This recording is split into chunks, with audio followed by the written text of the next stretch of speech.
to those numbers and be able to give you a very accurate representation of what you're trying to build and design. So we're going to take a look. I'm going to jump over to our doc and just show you what we have available first. Of course, we go to Technology Services to begin with, and then under Support Resources, where we find everything, there's going to be a icon there for SketchUp. So I'll find it here. It's going to be under S, of course, SketchUp for Schools. And yeah, I guess look for SketchUp because that symbol doesn't exactly look like an S. And it has changed. You might be familiar with the older SketchUp logo that was kind of a cube that had chunks taken out of it. I guess it's the easiest way to describe that. Um, on here, we've got a link right to SketchUp and some curriculum options that I'm going to show you in a second, but I've also gone ahead and included a little getting started video that SketchUp provides. I didn't create these ones. Um, let's see, SketchUp obstacle course is basically that it runs you through this little scenario where they've set up a whole bunch of little objects for you to then interact with. So you're sort of dragging and pulling and designing a bit, you're coloring some things, you're moving some things. It's a good, like really basic foundational way to just teach users to start moving around inside SketchUp and what they can click and how they can interact with things. So definitely a valuable one to get started with. I'm going to talk about this little design a free birdhouse, not free, free birdhouse, free library. Looks like a birdhouse. And when I mentioned small scale, they've got a little intro thing there about how you can design a model cell as well as a full classroom or a theater layout or a building or a garden or lots of different things.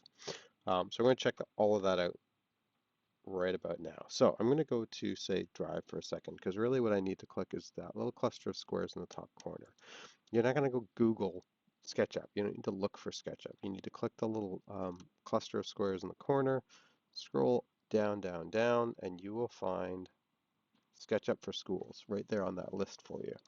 And that one's going to kick you into sort of an EDU link that's going to make sure that you are connecting properly the way we need you to. Certainly that first time. I mean, after that, you can kind of go sketchup.com, or you can see at the top there, edusketchup.com, and you'll get into what you need. But let's let this guy load here. And I did intentionally log myself out earlier, so it should prompt me a little bit here to just, yeah, there it is. Find out who I am exactly. So yes, it sees my TLDSB account, because of course I'm in as myself in TLDSB, and I click continue. And that should get me in here. You can run this on really anything with a web browser. You can run it on your laptop, you can run it on a Chromebook. There is iPad apps for it, I believe. I haven't tried that to see just how, good, bad, or ugly it is for us getting in there with these education accounts. But certainly there's a video online about how cool it is to use an iPad. But let's go ahead and let that load up here. And there we go, pops right up. So these are some ones I've already been messing around with, and certainly you come up to create new. And I already mentioned the dimensions here. So when I hit the little arrow next to create new, before I go and create something, it's automatically, and I'll see if I can blow this up for you guys a little bit. There we go. Automatically going to give me these different dimensions here for me to work with. And even though I've chosen, in this case, centimeters, this is what I was working on earlier for something I wanted to try and mess around with. Um, I went ahead and yeah, use that. But as you're using it, you can also still use some of these other dimensions as well. Feet and inches for the architectural stuff is going to be pretty common, I'm sure. But you can go back and forth and use kind of whatever you want. So, like I said, in my case, I was using decimal centimeters. And before I even start into anything else, let's just reset that. I'm going to show you probably the biggest thing that you're going to end up using here, and that's going to be the actual curriculum educational stuff that they provide for you. So that's, I've zoomed out a bit too much. Let's blow that up again for you guys. Cool. What you'll see over on the left side here is home, which is the page I'm on right now. It's just going to show you the things that you're currently working on, essentially. That is going to be for, yeah, toggling the view to just a list, sorting it differently. I'm going to go back to this for a moment. Google Drive, and that's going to present to me a whole bunch of my different folders and such once I go in here because I've been saving my SketchUp files in Drive. So you could be able to go here. I've gone ahead and clicked on that when I need to save, made myself a folder called SketchUp, and that's where I've been saving everything. So good practice to keep things organized that way. But curriculum's the big one here. This curriculum tag that you see on the left. When you jump into that, and I'll zoom out just a little bit again for us. There we go. It is going to give you a whole batch of different exercises you can work through. And it's cool the way they've set them up. I'll show you what's going on here. You've got little tags at the top for intermediate or beginner. And as I scroll down, usually you see more on the page, but because I'm so zoomed in, it skips some of that. This intro one is one that I linked right on our SketchUp page on our doc. And that's just sort of showing you some updated tools, how you can move around in the environment and use the toolbars and such. And certainly, if you're brand new to SketchUp like I am, then seeing some of the older stuff or reference to the older stuff isn't really that important. You'd be able to jump into maybe this beginner one, or I did mention the obstacle course. So if I keep scrolling down, there's some intermediate ones. I was looking at this today. Beginner, there it is, the beginner one with the setup SketchUp obstacle course. So it's a really cool one for just showing you how all these different things work, how you can move objects around, how you can color them, how you can measure them, that kind of stuff. And then they've got an intermediate one here for designing a flag, getting started. That's another good one to go through with the kids or let the kids go through on their own. 3D modeling for geometry, so it's going to start talking about, well, how to do all of that kind of geometric modeling. Um, an option for the classroom, playground, that'd be a really tricky one just because all those curves and shapes and oddities to it, but I'm sure they've got it figured out. And you'll see in a moment here, there's a big warehouse of 3D objects that you can pull from, so you don't have to build everything from scratch. Math class, I haven't looked at that one yet. Geography, there's the cell one, model cell for science class. The birdhouse, wouldn't be too far off, I don't think, than the library. It actually looks easier. So it's interesting that they called this an advanced one. I'll have to check that out at some point. You can do modeling in here for printing, 3D printing. So if your school has a 3D printer, then you're probably already using SketchUp, but if not, or you plan to, good thing to take a look at. And that little red cube with sort of steps taken out of it or chunks taken out of it, that's what I meant by the original SketchUp logo. Name tags, this is also for 3D printing. And then I come down here, there's a castle one, a turtle sandbox, that was a really easy one. And a couple last ones here, Pirate Ship Playhouse and Mike's Malt Shop. So those are all the ones they have on their curriculum page right now anyway. And what's going on is each of these, you'll see at the bottom says start modeling or play video. So if I go to, it's an easy one to just jump into right now. Well, I kept mentioning this, so I'll mention the SketchUp obstacle course. If I click on play video, then right away it's going to kick open the YouTube page where this video happens to be, and it'll probably just start playing. There we go. And so what they do, I've got it muted right now so it wouldn't interrupt us as I jump into it here, but let me go ahead. Okay, so you'll see in a second when you first launch SketchUp, you've always got this little model person here, and that's for scale. So you understand sort of where the center is.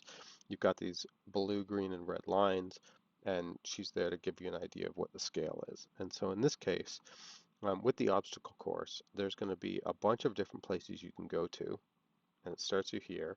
And it's even showing you how you can use these different sort of scenes they've got set up that just sort of pan you around the environment and take you to certain spots. And that'll be helpful as you go through the exercise, and certainly helpful if you want to present this to a class later. If you were working on any kind of design, and the goal was to, sorry, present this to everybody after you built it, it could be useful to set up those scenes, save them, and that way just pan to them as you're describing stuff rather than having to manually pan around and do all of that. But as you go through this exercise, you'd be able to, here we go, jump to these different sections, you'll start coloring things in, and it shows you how all of this works. But what's interesting here, I'm going to close that one actually. Instead of hitting the play video option, which is great for sort of getting a really fast idea of what this exercise is going to be about and what's involved, scroll through and see, how many different steps are involved. When I click on Start Modeling, what it's going to do now is fire up for me a fresh version of this exercise. I wouldn't call it a blank version of the file, because of course there's a ton of stuff in there already, but what I want you to see is what they provide up in the corner here for you as well. So this should hopefully only take a second to get going. Perfect. Okay. So as this pops right up for me here, what I've got, and I'm still pretty zoomed in, let me show you what the normal view looks like. There we go. It's got this little floating window here with my YouTube video in it. And it actually looks like it remembers what it is. There we go, kill that for a sec. So I just hit play and I'll let that run while I'm babbling here. But basically what I'm able to do now is in this environment, I'm actually working with it. I can start scrolling and panning and moving around.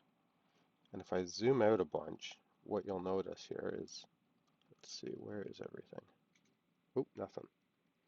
It's going to show me how to go to these different components over at the side here and start bringing all this stuff in. So if I'd gone back to the beginning of this video, essentially, I would be able to watch the video right here in the corner and move it around and make my adjustments, pause it anytime I need to, and then work right here in this space. So let me just move that over for a sec. I'm going to be able to, I won't bother following this right now. I just want to show you what my options are. So I'm going to zoom in a bit. I'm going to grab a rectangle here over the side. So this is how simple it is to go ahead and build something in here. Click once. It's not a click and drag, which is a bit weird. It looks like I'm clicking and dragging, but I'm actually just clicking once and then moving my mouse around.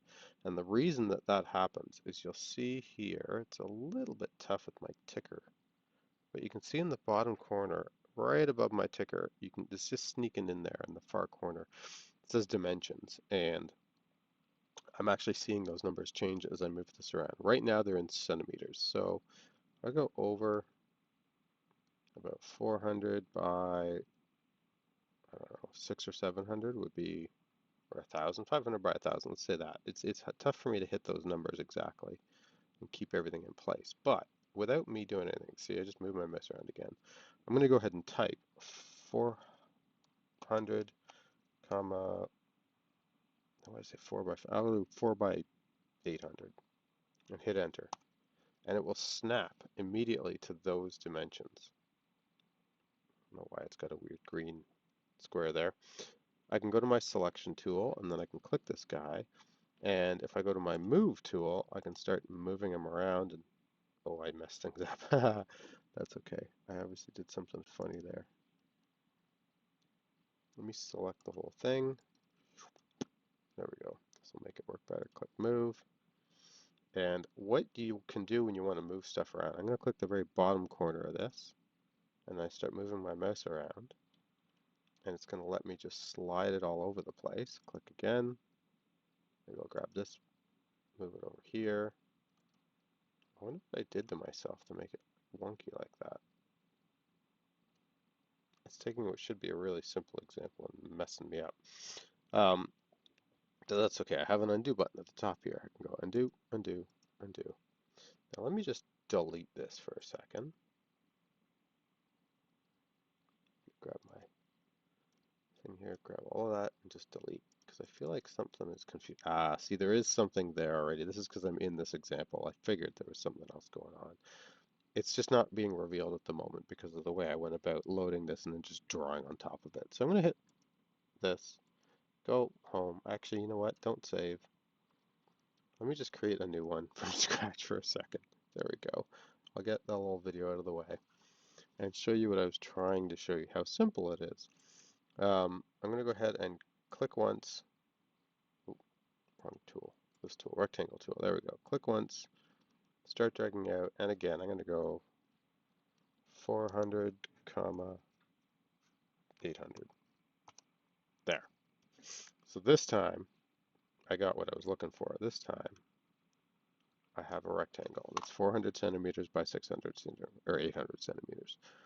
Now with that rectangle, if I wanted this to become a building of some kind, all I do is click over here on this little push and pull tool. I can click on the flat surface here and just drag it up, make it as big as I need it to be. And again, I only clicked once and I'm just moving my mouse to get that to come up. And in the bottom corner again, I have a little distance number that's changing as I move my mouse around. If I want this to be about, say, 200 centimeters, I'm just going to type 200, enter. And it snaps to exactly those dimensions. So now I know exactly how big this cube is at 400 by 800 and 200 tall. But let's say I forgot about that. I'm not sure now how big this is. One of the really cool things we can do is grab my measuring tape, and let me get my head out of the way here. Measuring tape is right here on my toolbar at the moment, so I can click that. And I come over and click the bottom corner once, and I come up and click this top corner once, and then move my mouse. Oh, sorry, that actually gave me my number right away, didn't it? Which is perfect that way. I could just go, sorry, go back to my tool, click, and go to there, and it's showing me that 200 centimeters. This tool is good for creating little guidelines and such. What I want to show you, the other tool I've got available here, I'm going to click these three little dots in the bottom corner of my toolbar. Those open up a bunch more tools that I'm going to have available. There's more than just what's on the toolbar here. And so one of the ones I have in here is dimensions. That's what I was thinking of at first. Very similar. But what I'm going to do this time with my dimensions is click on that bottom corner, just like I did a second ago. Click the top corner, and now my third, I'm going to start moving my mouse away from the shape and click again. And it's going to leave that little dimension marker there for me, even as I pan and move things. Maybe I want to know about this corner to this corner, and I can come out, click, and now I've got that 488, apparently. I must have messed something up earlier when I was clicking um, by 200. And let's see here, how long did we end up making it? I'm going to go from, let's see, this corner, click, over to this corner, click, and pull that out. Yeah, so that was 800. I obviously mistyped in my 400 and did 488 instead, but that's my fault. No big deal. Um, it just simply allows us to get these dimensions right in front of us all the time. Let me pull that out. There we go. And that way we know exactly how big everything is. And if I did grab these and start moving them around and adjusting things, then they would all, of course, adjust those dimensions as well. So if I grab, say, the corner here and I start dragging this out, I can see that that 800 is turning into an 850 or 900. And I can move this in all kinds of different directions as well. I could move this in this way if it made sense. So there's a pile of different ways that you can adjust this and make changes to it. Now I'm keeping this really, really simple here. Let's say this was just going to be a big warehouse of some kind. What I'm going to do really quick, just to try and keep this simple, is go to my, let's see, I want to use the tools I just showed you. So let's say I come from the edge here and I want to come in, what's a good number? 50 centimeters. Okay, I'm going to do the same thing over here, click, and then start coming in, but without actually clicking a second time, I'll just type 50, and I'll do the same thing from the top. Here, down, 50. And I'm going to make a big door here. This is going to be like a 50 centimeter thick opening, but I'm going to get rid of this space here. So I'm going to use that same push and pull tool. Let me draw first, sorry. Draw once, twice, 3, and 4. And I guess I'll come back to here. Boom, there. Just drew myself a little square, hit escape to get rid of that drawing tool and go back to my push pull tool so I can click in and push. And I can just push that as far back as I need to. And I can even rotate around while I'm doing my push. If I use my panning tool, I'm going to come right to the back here for a second. Bring that all the way back, except I don't want to come out the back, so I'm just going to leave that about there. Click. And now I've got myself a nice big opening. I'm obviously messing around with dimensions and things here. This isn't perfect, but that's because I'm messing with it. So I can very easily do that. If I'd maybe instead had something smaller, I could have drawn just a door here on the side.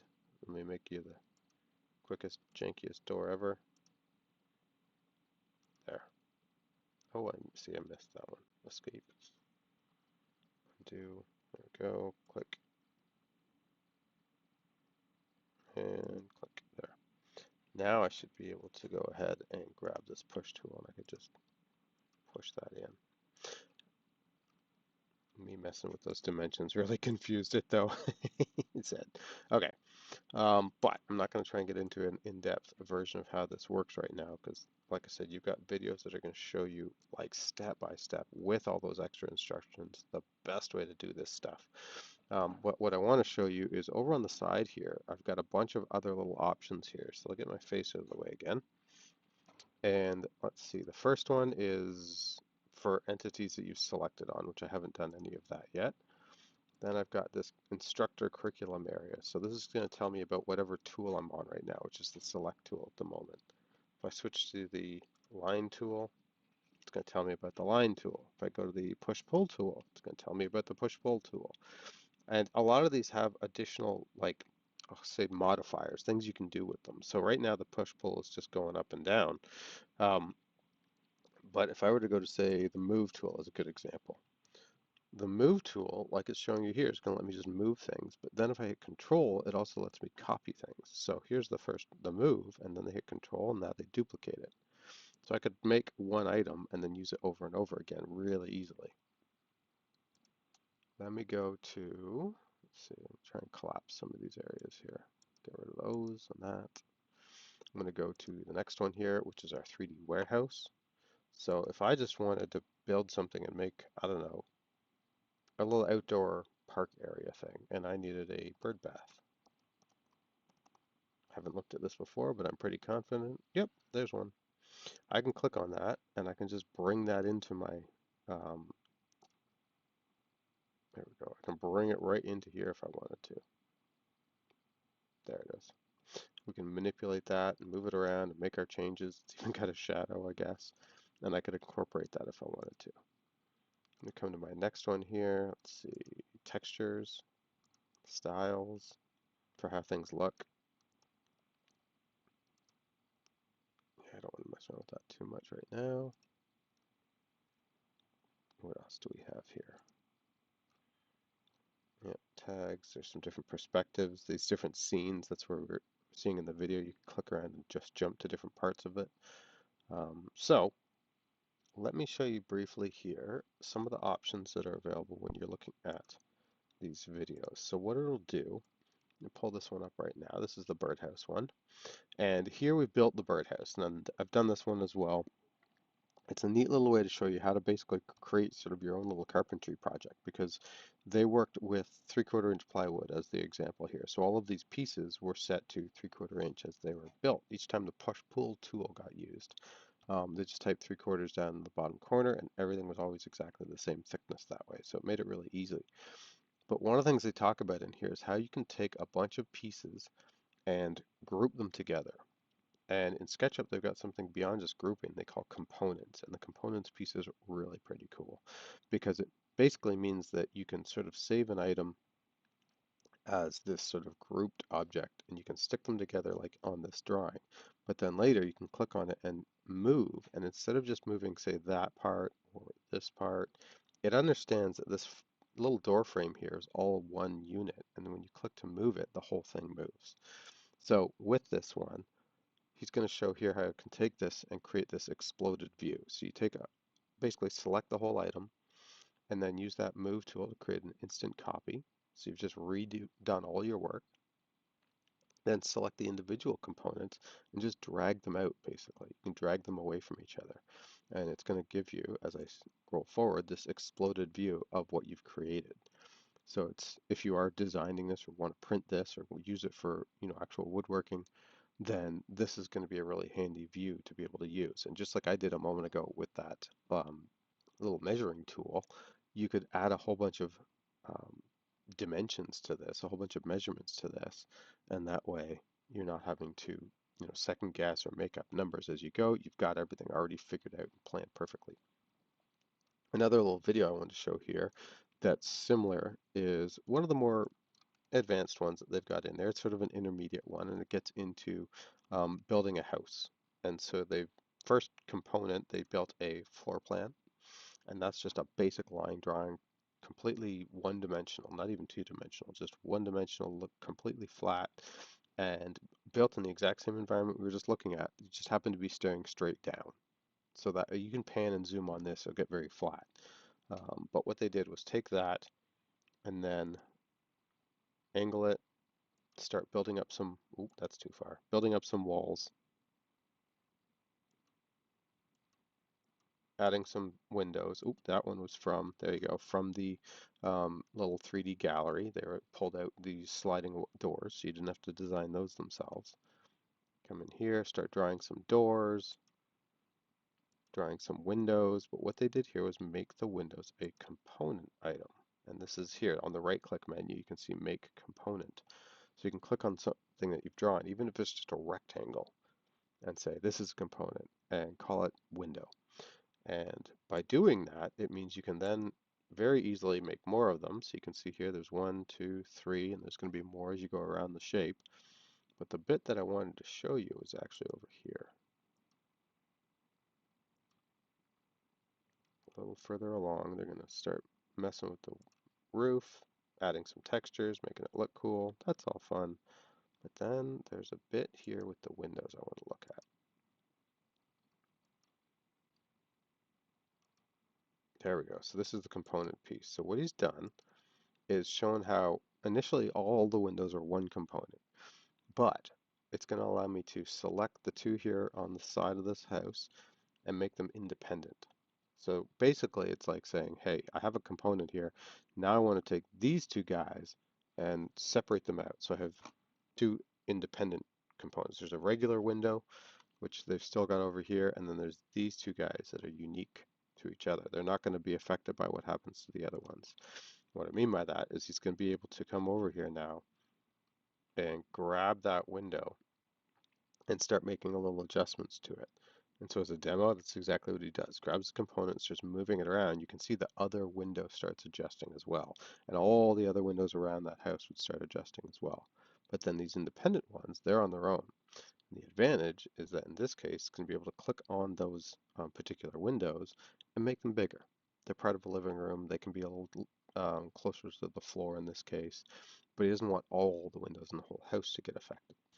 So by doing that here, he's going to be able to make little adjustments, grab that component, grab both of those bottom edges essentially together, and then just bring them down. There it is. That immediately brought both of them down together, but left the other ones alone. So there's a pro and con there for things all being joined together into what they call components, because you can affect everything all at once, or you can choose very specifically to take these specific items that used to all be together and separate them out so that they can have their own little adjustments to them as well. Now that's getting a little deep, but I want you to see that this can go farther and farther and farther. So that one is one of the, let's see, that one's a three-parter if you were to go down the road of building the house. So let me just find that one. There you go, 1, 2, and 3. There it is. So the very first part is just the 2D floor plan, and he shows you how to do that. And then the second part, you're able to bring it to basically that house that I just showed you. I know there's a garden and everything in here, but that's not actually in this at the very end. I think they maybe show you where we're headed next. Yeah. Let me go back. Yeah. So that'll be eventual. And then part 3, they're going to show you how to take that and actually set it up so that you can like flatten it and print it and cut it out and build a little paper model of it in real life. Um, so that's kind of fun too. But it's nice that it does break it into these different steps and really show you just the pieces that you need. And even in this one where they're doing the basic floor plan, he didn't sit and draw the table and the couch and the chairs and all that stuff. They're first off, they're provided as part of this little modeling exercise, but you can save those components and access them again later if you needed to and other things. So, or like I said, anything in the 3D modeling warehouse, you'd be able to pull any of that stuff out as well and just build it up however you want. So playgrounds and all that stuff. So it depends on just how much you want it to do for you and how much you want to do yourself. Stuff like this beginner one, You just build that cabin from scratch. It's a rectangle, and they show you how to make the pitched roof and add an actual roof on top of that, windows, the whole bit. It's really cool.